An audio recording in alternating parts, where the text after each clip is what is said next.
everyone. This is the last part of this program. And for the lastly, the Professor Paul Yun will give a lecture on the topic of NASA's Mars mission. Professor Paul Yun, please turn on your mic and your camera, please. Hi, Hi, 안녕하세요. Professor Paul Hello, Yun. everyone. Oh, Professor Paul Yun, I really miss you. Okay, good to see you. So can you explain yourself for the UAE and Korean students? Okay, I am currently I'm a mathematician. I teach at El Camino College. I'm a mathematics professor in the United States of America. Since 2012, I've been serving as NASA Solar System ambassador. So my job is such as giving you a public talk, introducing NASA's missions. And then since 2015, I've been involving NASA's preparation to a human mission to the Mars. So also, my interest is also what lunar mission too. Today, my talk is about NASA's missions for last more than half centuries. Professor, I heard that you are in the United States of America right now. So can I ask what time is it now in the Korean? The United States, this is like it's midnight. So we are 16 hours behind the Korea. So it is a midnight. Wow. I was a little sleepy, but I'm so excited finding so many passionate young scientists here. Really, thank from you. both Korea and the UAE. Really, thank you, Professor. And right now, we will start your lecture. Okay, thank you. Thank you. NASA Mars missions. Professor Paul Yun, NASA Solar System Ambassador. This is Paul Yun from Los Angeles, California, United States of America. Welcome. مرحبا elsa. 반가워요.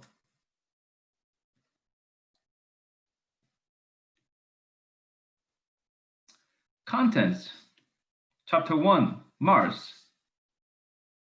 Chapter 2, Mars mission goals. Chapter 3, exploration methods. Chapter 4, Mars mission from 1960s to 2020. Chapter 5, Mars 2020 Perseverance and Sample Return. Chapter 6, Landing Site. Chapter 7, Our Future. Chapter 1, Mars. 13.7 billion years ago, in the darkness, there was a sudden huge explosions, which we call Big Bang. This is how our story begins. 4.6 billion years ago, our solar system was born in Milky Way galaxy. Our planet Earth and Mars were born about 4.5 billion years ago.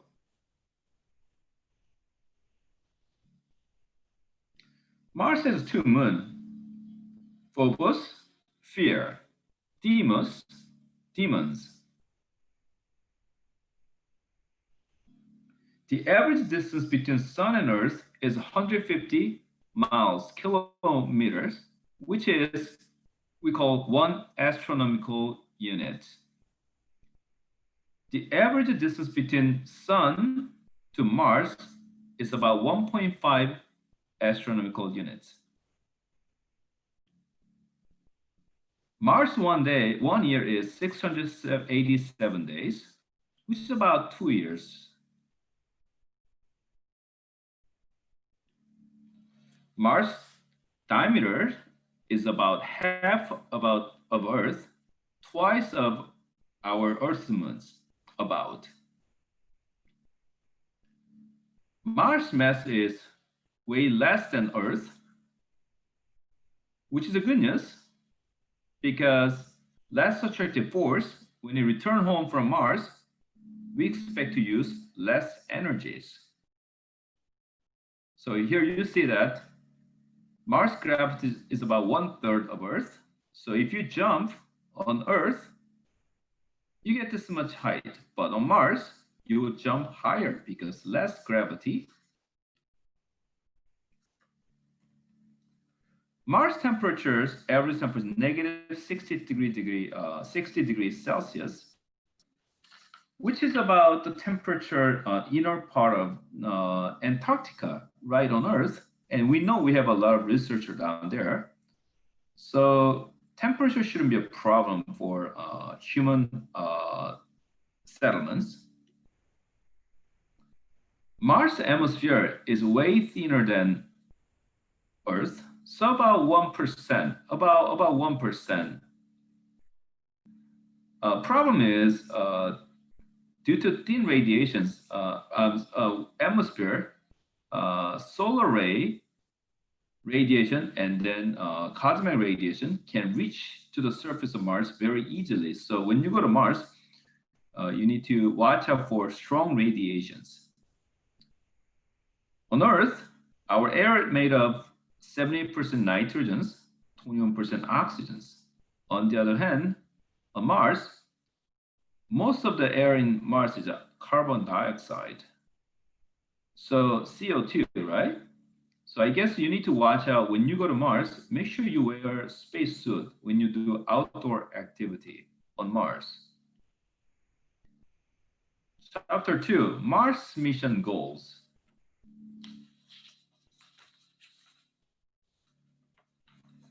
This year, NASA is spending $22.6 billion, which is about less than 0.5% of US federal budget. NASA, as a leader of the science, focus on discovering many secrets of the universe and continue researching for life outside of the Earth and try to protect and improve life on Earth. To achieve all this, NASA continue work on new innovation and advancement of technologies through the commercial partnership such as SpaceX and through international partnership such as UAE Space Agency and Korea's Space Agency, 한국과학우주 연구원 and 한국천문연구원. And through all this effort, NASA continually inspire people in all ages. NASA involved public in space missions. Mars 2020, which is currently heading to the Mars, was named by 7th grader Alex Martyr. And Mars 22 companion, space helicopter Ingenuity, was named by 11th grader Vanessa Rupani. And we know that currently Mars 2020 is carrying more than 10 million passengers' name, including mine. I'm pretty sure some of you also send a name to the Mars through Mars 2020. And also as NASA ambassador, I continually reach out to public, teach next generation about space exploration. Here is my audience, Mars colonies map.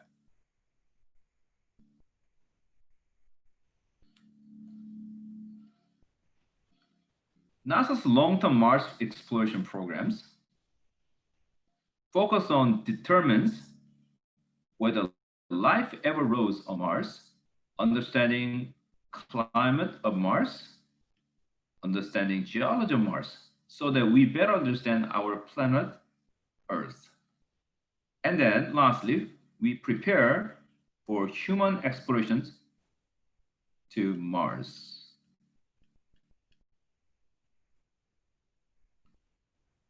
So how does NASA explore space? Method 1, flyby. Fly by mean, you don't stop to planet, but you just pass by, possibly taking pictures. Second method, orbiter. And this is a MRO, Mars Reconnaissance Orbiter, which is currently operating on Mars. And upon my request as a researcher, MRO satellite sent me this picture to me. This is the second method. Third method, lander. This is an inside lander. And then this is artificial drawing of the Mars 2020. So once Mars 2020 Perseverance arrive on Mars in February 2021, this is how it's gonna operate. Next one, Mars helicopter. This is fourth method. Sample return, bring the sample back to Earth. Next 50 years, NASA will focus on sample return, visiting many different planets and asteroids, comets. That's what NASA will focus. Bring the sample back home, Earth, so that we understand better.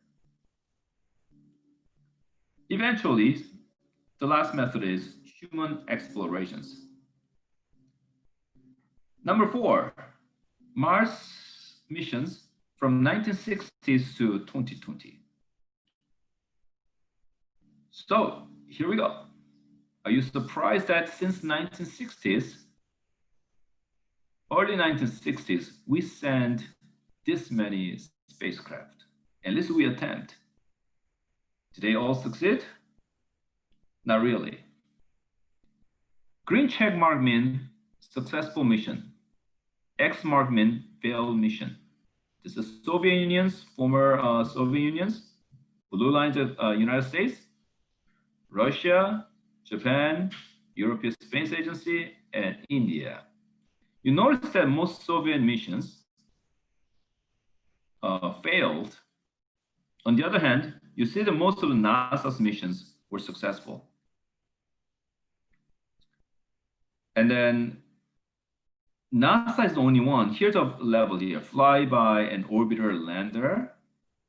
Lander and rover, these are very challenging. Only NASA have been successful sending landing on Mars. Let's focus on this year.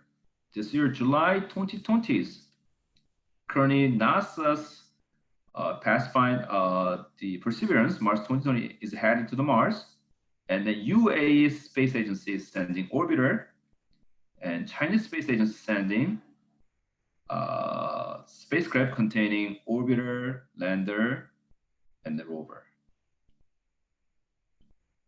So every 26 months, Earth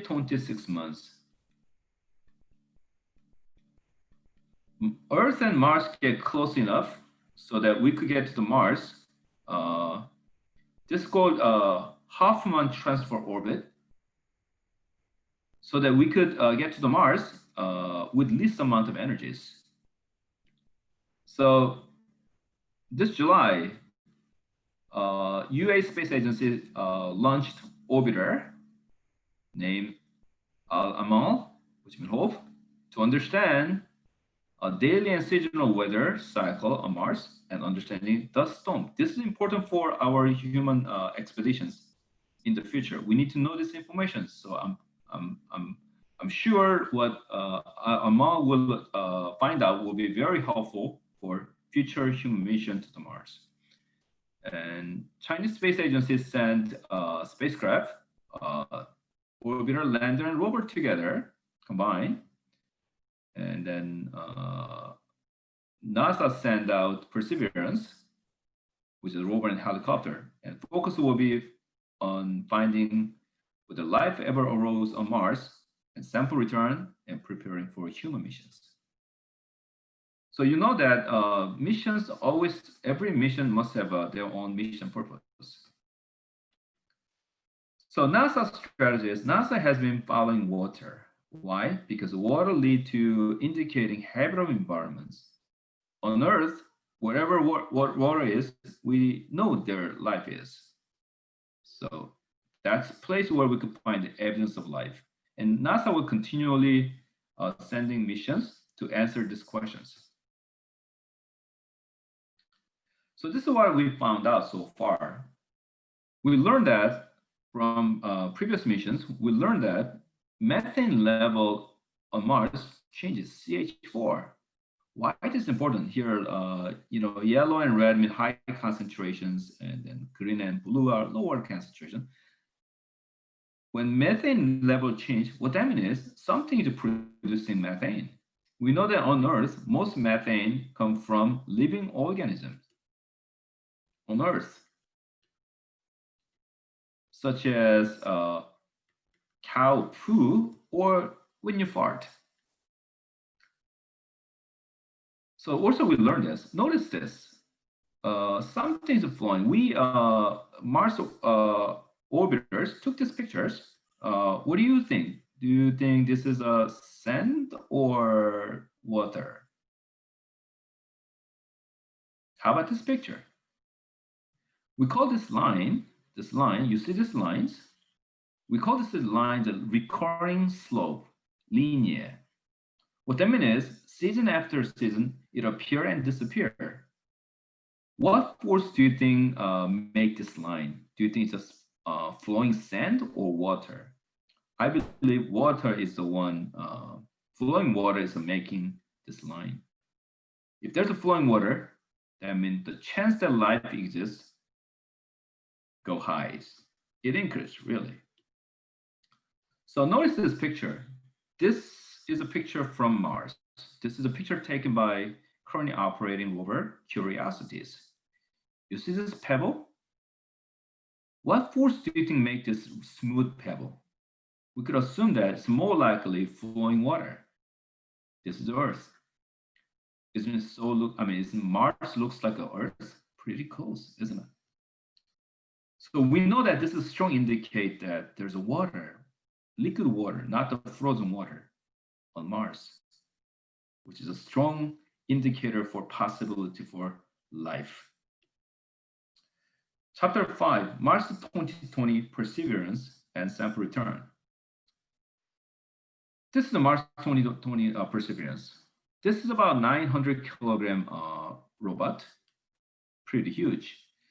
Because of its size, it requires a lot of energies. So it's powered by nuclear power, plutonium-238 dioxide.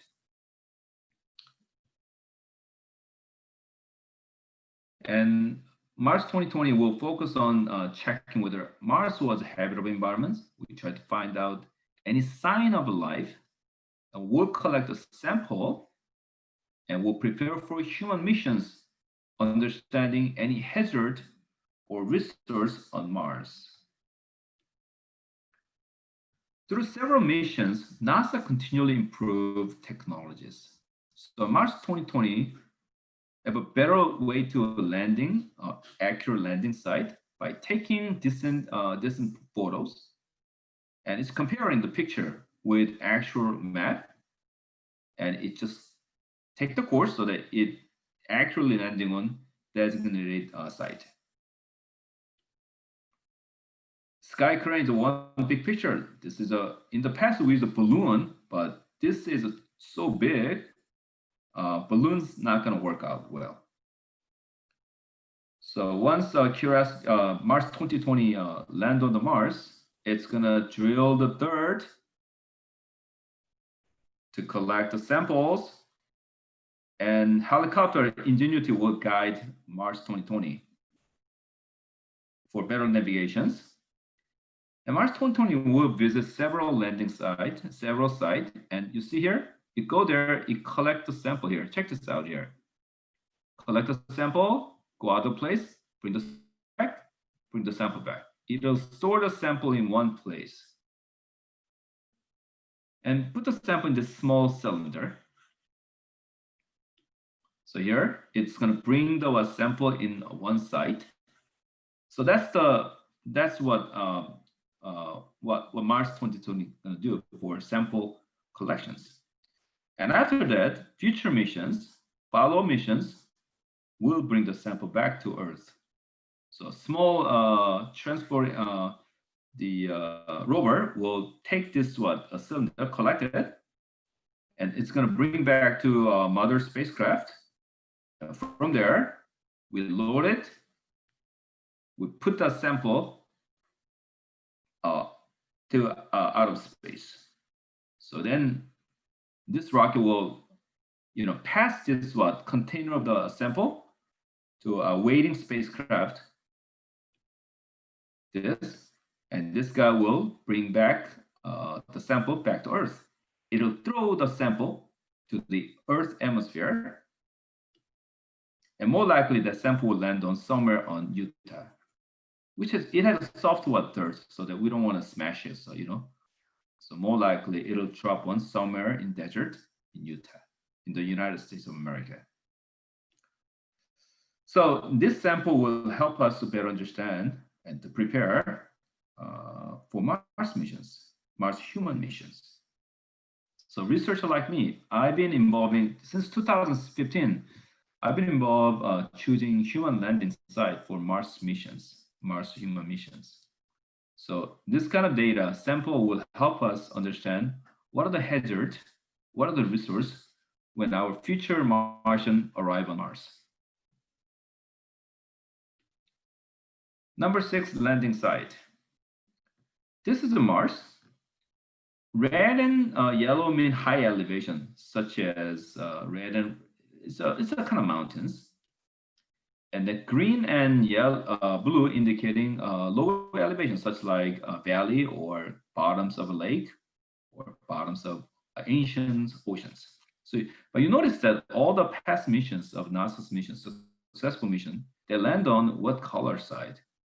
They land on blue and green. Why is that so? Why this lower elevation site?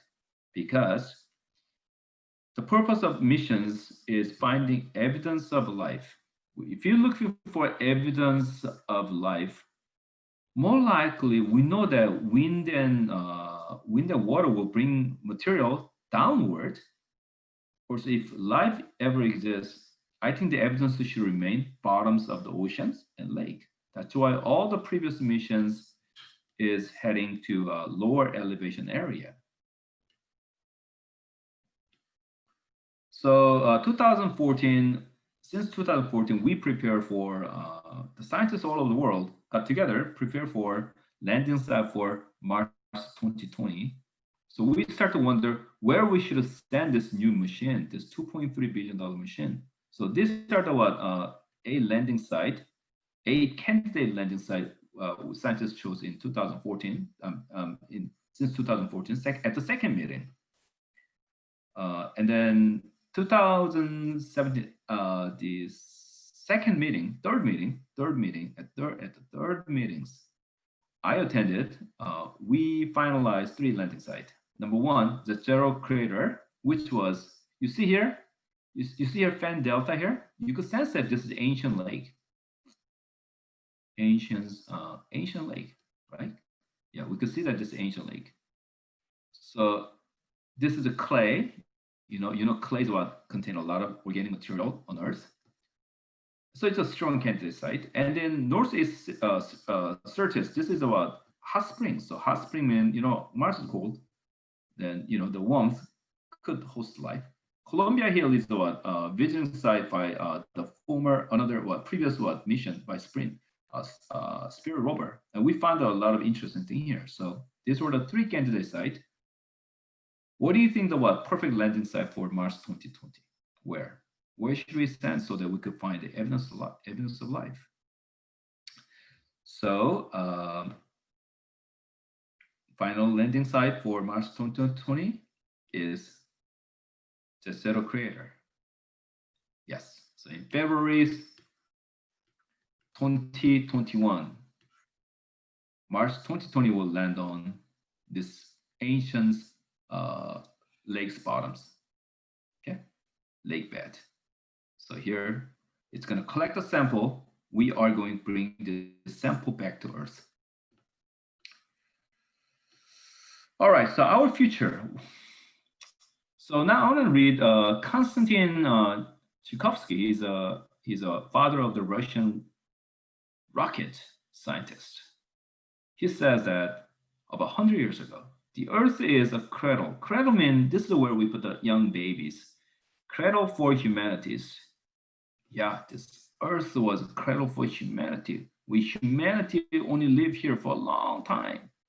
But mankind, we cannot stay in the cradle forever. What does that mean? About 100 years ago, he says, we have to explore the space. We have to explore space. That's what he was arguing. Anthropologists believe that many years ago, our ancient humans ancestors, they bravely start to move out from Africa. So we call that out of Africa theory. And they went to humanity settled down different part of the world, right? Just to where here is what a lot of you, Korea. Here, this is the area for where you guys in UAE. You are including these regions. And I think so too. I think it's a time to move out of Earth. NASA is even thinking about terraforming. This is terraforming. Now Mars is a very inhabitable at this point for human, very hostile environment. But I think we could bring this one back to life. We could terraform Mars so that it's like a living environment, habitable environment like Earth. I know it sounds like a scientific novel story, right? So you wonder, is it possible? I'd like to ask you this. About 12,000 years ago, 10,000 BC, here in Los Angeles, where I live, there used to be a lot of mammoths. The mammoths live with the humans together. So here's the evidence that we have a museum in the Los Angeles that has a lot of the mammoth bones. I wonder, so now here in same regions here, 2020 AD, we have NASA Jet Propulsion Laboratory making Mars 2020. We have SpaceX, we have Lockheed Martin, Boeing, Aero, Lockheed, and the Northrop Grumman, which are space exploration leaders. They're all located here. So I wonder whether this ancient man ever could possibly imagine our current lifestyle, like space exploration or long distance communication, just like today's talk. Could he possibly imagine our current lifestyle? So I'd like to ask you a question, the same question. How about 10,000 years later? How about 10,000 years later from now? Can you possibly imagine how our future generation will live? Maybe travel through the wormhole might be the standard way to travel for our future generation. Maybe a quantum leap, just like our driving or flying is our standard way of travel. Maybe we think it's impossible, but just like our ancient man could not possibly imagine our lifestyle, I don't think we can fully predict how our future generation will live. So why Mars? I suggest let's go to Mars first. And I think whatever we learn will give a very good foundation for our future generations so that they can explore maybe potential new home, such as exoplanet Kepler-62-e. So I'd like to finish my lecture reading the great mind Stephen Hawking's quotations. We explore because we are humans and we want to know. Okay, so this is the end of my talk. Thank you so much, Professor Paul Yun. And can you turn your mic and camera, please? Yes, thank you, sir. There's a lot of questions that I have. So can I ask you some questions? Yeah. The first question is that the students in high school sent it to me. He said that I am very interested in space and especially space engineering. And I am studying basic sciences such as physics and mathematics while also reading related books. But however, it is not easy to do many activities related to this field while I am high school. So what kind of activities and studies would be beneficial at this point and before entering university or a graduate school? Okay, so I think you know what? I got this question. So can I share my screen to answer these questions? Yes, of course, sir. Okay. All right. So let me answer the first questions. Here we go. Okay. So this was the questions. Everybody's okay. So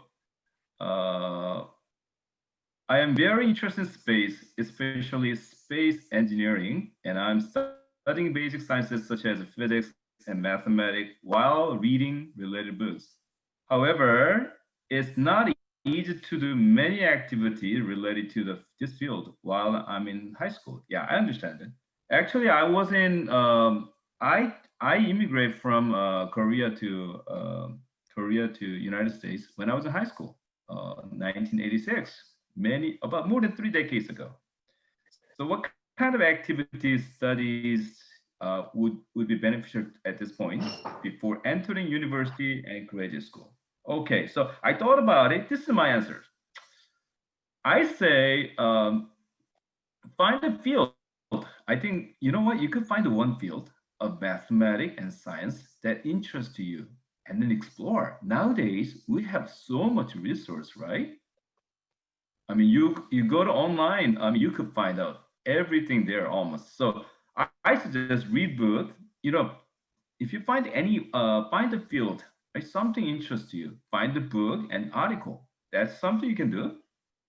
And then visit a website or watch YouTube or movie documentaries and visit science museums. I know it's a general thing, right? But I suggest you focus on one topic that really interests you. I think if anyone want to be a scientist in NASA, I think you need to have a curiosity on some topic, and you need to explore for in depth. Okay, that's important uh, characters you need to have to be a NASA scientist, right? Choose one topic, focus, and then explore, and attend the lecture and such as our talk.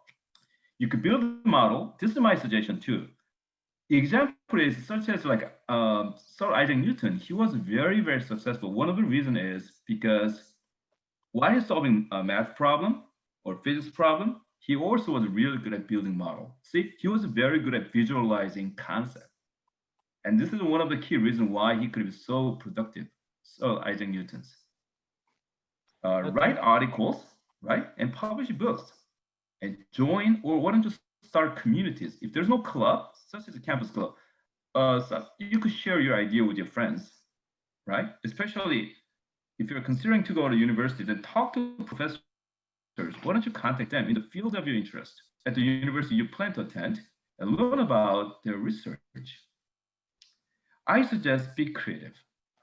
You know, find your own way and then do it whatever you can. I can say there's so many things you can do. So I want to say while you are exploring, it's not the point of you finding some result, great result. I think Einstein said something very important. The important thing is to not stop questioning. Keep questioning why. If you have a question, wonder why all the time, I think you have a very important character of being a successful mathematician or scientist. Okay, that Yes, was sir. my answer. Well, thank you, sir. So, Professor, can I ask the question on the chatting? Uh-huh. And so, can I ask the question that you just get and the new question on the chat and alternately? Uh-huh. Okay. Yes. The first question on the chatting is that are we able to recreate or fix the broken and hazardous atmosphere of Mars to be colonized? Okay. So let's see. Could you repeat one more times? So are we able to recreate or fix? Are we are we are Able to. we able to recreate or fix huh? or fix or fix yes or fix the broken the broken and hazardous okay hazardous atmosphere atmosphere of Mars of Mars to be colonized. Yes, that's what so-called terraforming, right? Colonize. Okay, colonize. Yes, you're right. Actually, this is a very important question. We know that the inside is what one thing we send out. Currently, there's a currently we have a satellite orbiter. Maven. This is NASA's another currently operating the orbiter. We try to understand why Mars used to be about more than 3 billion years ago. We think that Mars was like an Earth, but somehow its magnetic field kind of turned off. You know, Mars is like inner planet like Earth, so they had iron. Somehow it's turned off, and then their magnetic field issue was magnetic. We know that their magnetic field was turned off. Mm-hmm. So magnetic field turn off. Magnetic field is the best way to protecting solar wind.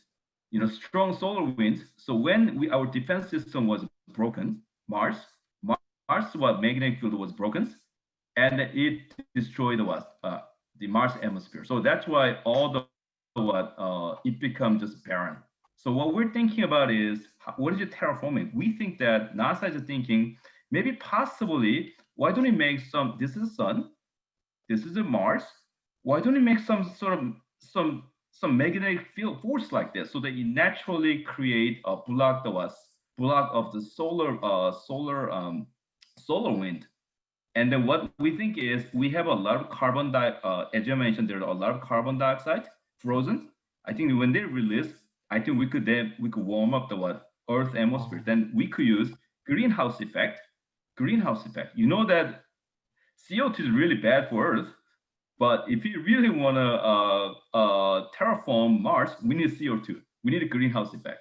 And I think we can increase the temperature. Then later we could bring the plants, all those things. This is our strategies. So I think you're right. I like the words broken atmosphere. You're right. Somehow the Mars atmosphere was magnetic field was turned off, and then it was destroyed.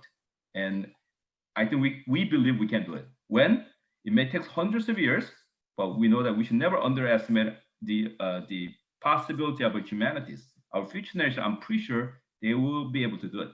And personally, I feel that if we succeed terraforming Mars, we could continue those terraforming other planets too. I hope I answered your questions. Really, thank you, sir. And the second question is that you already get. Is that I would like to know the Professor Ho Yun's opinion on studying abroad in the field of aerospace engineering, and if there were certain things to do to prepare for studying abroad. I would also like to get to know more about NASA and the path it took him to achieve to getting into NASA. Lastly, I'd like to know what NASA is mainly focusing on these days, except for the Mars missions, and the direction for the next few years. Okay, that one. All right, here we go. That one, I got the question, so I prepare. All right, so I think this is from Min Hyuk Kim. All right, so first question was, I would like to know Professor Yoon's opinion on studying abroad in the field of aerospace engineering, and if there are certain things to do to prepare for studying abroad. I said this part B. I would also like to know more about NASA and the path it took him to achieve getting into NASA. All right. And third questions. Lastly, I would like to know what NASA is mainly focusing on these days, except for the Mars missions, and the direction for next few years. Okay, so let me answer these good questions. Answer for A. If I were you, I would learn language regardless of whether you study aerospace engineering or literature or history. if you plan to study abroad, I think the first thing you need to do is about learning language and culture of the countries where you plan to study abroad as much as you can. It's important that you get along with people there. Why? So I'm just emphasizing one more time. Understanding culture, language is definitely the first step. Anyone planning to study abroad, learn about the countries where you plan to go. Why? You want to be a friend to your peers, your professors, your neighbor in this new environment, right? Mhm. Then they will welcome you and you will get their support. What does that mean? With support, without support, the chance you succeed is very different. With their support, which consequently increases your chance to complete your education. So that's why I think, regardless of whatever you study, you plan to study abroad, master, try to learn as much as you can. You don't need to be perfect, okay? But try to learn their language and culture first. Mhm. Part B, I'd like to say introduce. I don't know anyone heard about this Dr. Jaewon Shin. He actually educated in Korea. He graduated from Yonsei University as a ME mechanical engineer, 1982, and then he came to United States. I think he's attended Cal State Long Beach. This is what my house is about 30 kilometers away from Cal State Long Beach. He got master's and he went to Virginia Polytech for his PhD in engineering. So mechanical engineering. So he became associate administrator for NASA and aeronautics. What does aeronautics mean? This is the second alphabet here. First A, this is standing for National Aeronautics. Aeronautic division is in charge of airplane, anything flying in the air. Research and mission director. He was number two man. When? This many years. So look at him. You know one thing I can you say? Can you see his smile? I think the secret of the Dr. Shin's success was his personalities. Yeah, I mean, you need to study hard, but I think he knows how to bring the people together, right? And then he's not Native Americans, but he could reach this top of the leadership position. Currently, he retired. He's been in NASA more than 30 years. Now he's currently executive vice president of and head of the Hyundai. Hyundai is currently thinking about urban airplane. You know, I know they're making electric vehicle, hydrogen vehicle, but they're also thinking about making flying aircraft. I mean the vehicle. So he's now currently leading Hyundai's urban air mobile mobility divisions. So he's a good example. Uh, I'm pretty sure he did his best when he came to America, and then smile, teamwork. Especially if you plan to come to the United States, thinking about working in place like NASA. NASA really value high teamwork, teamwork, right? So while you're in school, get involved, right, and train yourself so that you become team player. Next one. So what's going to be NASA's focus? So this is a very important issue. You are currently about your teenagers, right? So by the time you become 60s, think about it, you're becoming 60, okay? When you become, when all of you guys, when you become 60 years old, 60 years old, okay? Imagine you're 60 years old, your grandma, grandpa's ages. What NASA gonna do is, NASA next 50 year, we're gonna focus on this green section. See, we are in our solar system, Mercury, Venus, Earth's moon, and Mars. Mars's moon here, I talk about this. Check mark mean these are the one we did. We actually did all the flyby. Orbiter, we did it. Lander, we did it.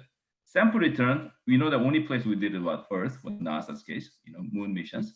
But these are the green section we need to explore. So we're gonna explore here. Mainly what we're interested about understanding each planet. So to unlock the secret of the universe, I think the best way is to bring the sample back home. Yeah, so next 50 years, until you become 60 years old, we'll continue to focus on bring the sample. And then outer planet, gas giants, you know that Jupiter, Saturn, we haven't explored that much, right? You notice that only thing we've done is a flyby, pass by. So we think we know a lot, but we haven't explored that much. Again, we focus on sample return and all the other orbital lander, it's got to head to different places.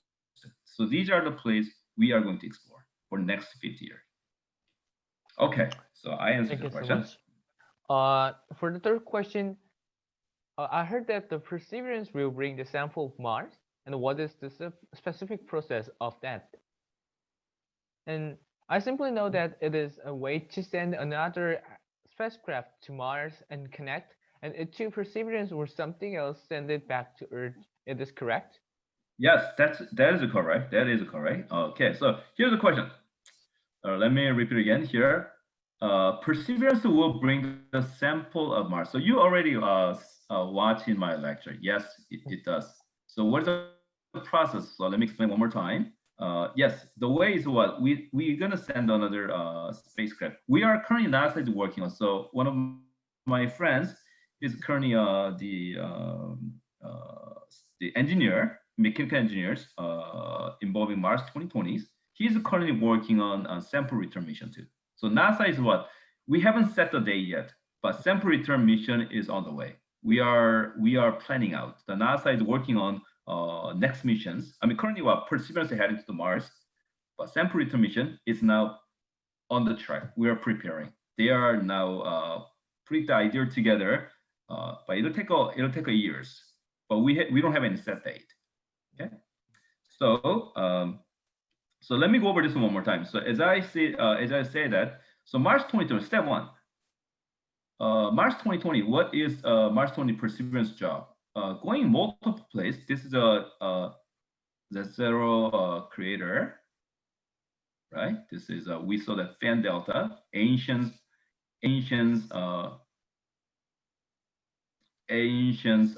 lake.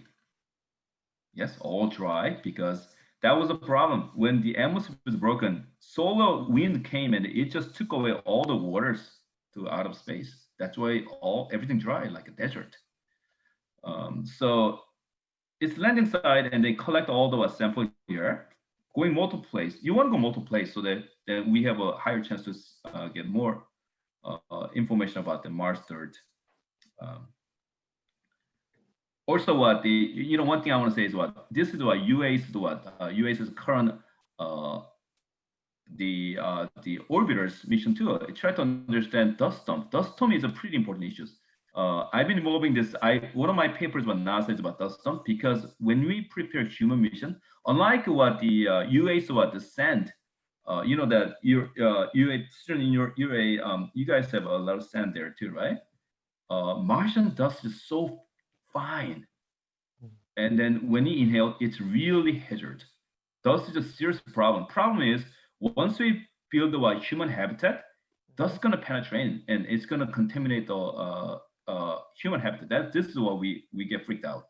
So NASA is now currently we're really worried about this dust storm. So we have to understand before we send the human, we have to understand dust impact on human mission, also mission too. So just keep that in mind. Unlike Earth, the sand in the UAE, the Martian dust is very, very fine, very, very harmful when you inhale. And we think this is something that will contain the cancer-causing hazard material. So that's what, once we bring the sample back to Earth, we will understand better. That's a step one. Step one, so collect the sample here, right? That's what, then Perseverance jobs is done. And then the next mission, currently we are NASA planning. We haven't set any date, but this is what we're gonna do.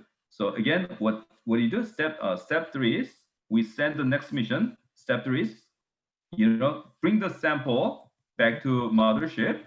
Step four, what do? We put that into the rocket and take it out of Mars atmosphere. And then this guy will pass a sample to, there's a waiting spacecraft will be waiting outside here. Okay, it's gonna wait there and it'll catch it and it's gonna head to Earth. Here we go. Then once you get there, it'll throw the sample back to Earth atmosphere. That's step 6, and it's gonna land it here. And then we're gonna pick it up.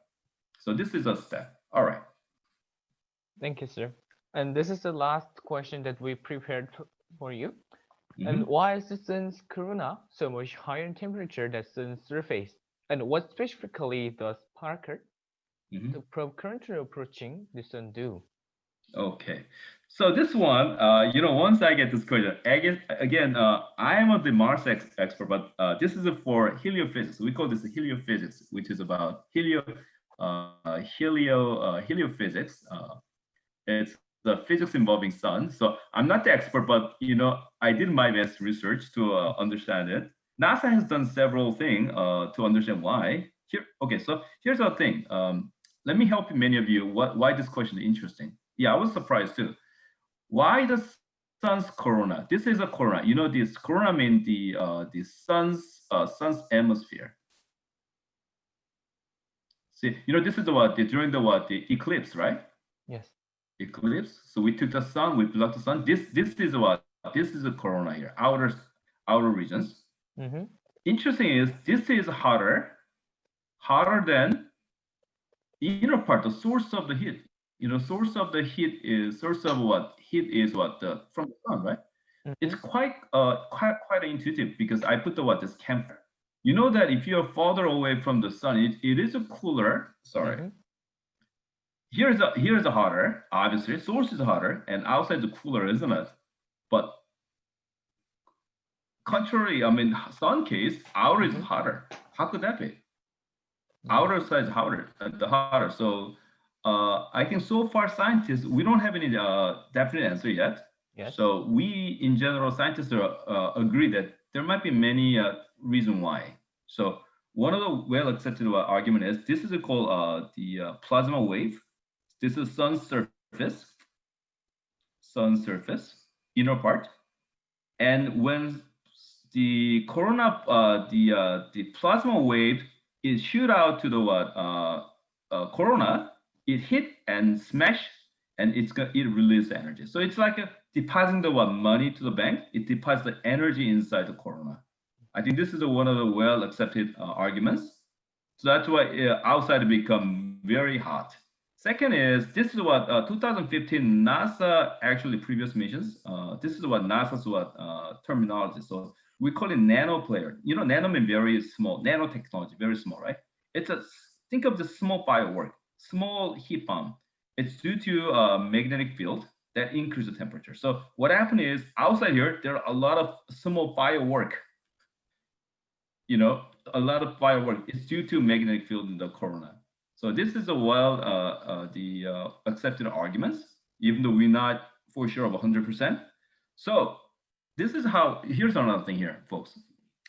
How does NASA get to the next mission? We wonder. We don't have a complete answer, and that lead to the next mission. This is NASA style. It's not Gangnam style. It is NASA style. What is the NASA style? NASA style is we want to know. I think we think this is the one, but we're not quite sure. And NASA style, hey, let's go and let's find it out. Mm-hmm. That's a NASA style. So, so the second question about what does this Parker? Parker is it's a probe. It's a spacecraft. Currently, it is heading to the sun. I think the Parker will continue next couple of years. Will continue. It's already there. We launched it in 2018. Parker will continually get there. Parker will do this. It's going to try to understand why corona is hotter than solar surface. We try to understand more definite reasons. And then we try to understand what force drive a particle plasma into our solar system. So that we survive. You and me, we also because thanks to solar energy, right? Mm-hmm. Yeah. So what makes this plasma particle is what move into the solar system. So by getting the data about the particle, solar wind plasma, electromagnetic field, solar radio emission, and the corona. So then you may say, who cares about this? Who cares about this? Why do I care? Why do I care, right? Hey, I mean, how does it affect my daily life? It does really affect your daily life. Have you heard about what space weather? Sun's weather. This is what really done. A lot of research done by also in the Korea's 한국천문연구원. What space weather does, it could damage when there's a strong understanding sun's behavior. When strong solar wind comes, it could damage satellite. You see satellite? We have a lot of satellite. Yeah. Why we care about this, especially nowadays? Earth. You know that our navigation, flying, your communication, everything depending on satellite, right? Strong solar wind can damage the sky. And then, can you imagine we're flying and then suddenly we get lost, we lost contact, or all the communications? Yeah, it's really heavily depending on this kind of satellite. So that's why it really affects our life every day. So that's why we're sending this Parker to the sun. Okay, so I answered the questions. So really, thank you, sir, and I really appreciate for your good reply. So can I ask some more questions if you have a time? Oh yeah, sure. I have plenty of time. Any other question? Okay, you guys ask me any question. Please turn on your camera, and then I'd like to see you. And then please say your name, and then ask me any questions. Yes, everyone attendant, can you turn on your camera? Yeah, can you guys turn on the camera, please? All right. 혁준, hi. All right, Mizna, hi. Susong, hi. Dae. All right, Minhyuk. Chongwan, good to see you. Minseok, Gummo, Mohammed, Hamad, everybody, good to see you. Dr. Ju, sorry, Dr. Lee, I couldn't attend your meeting, sorry, but thank you for coming to my talk. Thank you so much. Okay. This is the question on the chat. Yes, I'm here. Thank you so much attending my meeting. You know what? You guys could ask me also a question in the chat too. I could read the chat. So can you answer the question that Kang Hyuk-jun students will send it to you? That can't we take samples of Mars by using method used to get specimens on asteroid? I think so. I think that's a very, very important question. Actually, that's very important. 1970s, we were very excited going to the Mars. We thought that there were life there. But when you sent Viking missions, 1975, we realized Mars was really barren. There was nothing there. So we were very discouraged. And in 1980, we didn't even send anything there. NASA literally gave it up. But 1996, at the time, when he sent the Pathfinder, first rover, President Bill Clinton at the time in the United States, we had a fossil from Mars. We thought it was like some fossil. We don't know yet, but that was kind of motivation why we end up going back to Mars again, 1996. So yes, I think easy way is if there's some, but the problem is this one. Another thing is what if there was some part or any rocket coming to Mars to Earth, then I think while they're traveling to space, they might be contaminated. This is another important thing. Next 50 years, we worry about sample return is a very important main thing for NASA's missions next 50 years. Okay, we are going to go to different part of what, Saturn's moon, asteroid. We go everywhere, but while we bring sample back home, it may be contaminated. That's pretty important.